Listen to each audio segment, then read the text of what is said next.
On a longtemps parlé de la convergence des luttes s'agissant du mouvement des Gilets jaunes. Au plus fort de la crise, il était question de syndicats, mais jamais de quartiers défavorisés. Aujourd'hui, le mouvement s'est rendu dans le quartier du Mirail. Claire Sardin avec Jean-Luc Pigneux. La place à Bâle, au cœur du quartier de la Reinerie, à plusieurs reprises déjà le théâtre d'émeutes. Au 36e samedi de mobilisation, les Gilets jaunes en appellent à la banlieue, qui s'estime victime depuis longtemps des violences policières. Les Gilets jaunes ont une formation accélérée de 8 mois et ils ont ouvert les yeux sur pas mal de choses. Beaucoup n'étaient pas au courant par rapport à 2005, à tout ce que vivaient les banlieues depuis des années. On peut dire qu'aujourd'hui, ils ont compris qu'on avait les mêmes luttes qu'eux, qu'on voulait une justice sociale, une justice fiscale, un vivre mieux.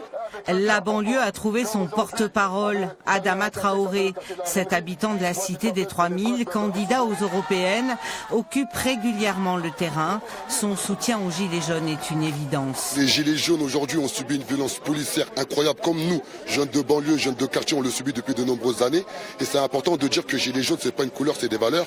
Que Gilets jaunes aujourd'hui, ils élèvent le débat politique. Aujourd'hui, ils pointent du doigt l'inégalité en termes sociologiques, en termes climatiques, en termes financiers.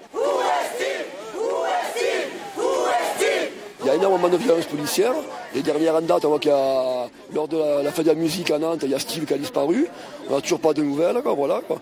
Et que M. Castaner se permet de décorer les responsables de toutes les violences dont on a été victime. Voilà. Donc, voici le message que le gouvernement envoie à la population, quoi. C'est-à-dire qu'il légitimise ces violences policières et même, dans un sens, ça veut dire continuer, quoi.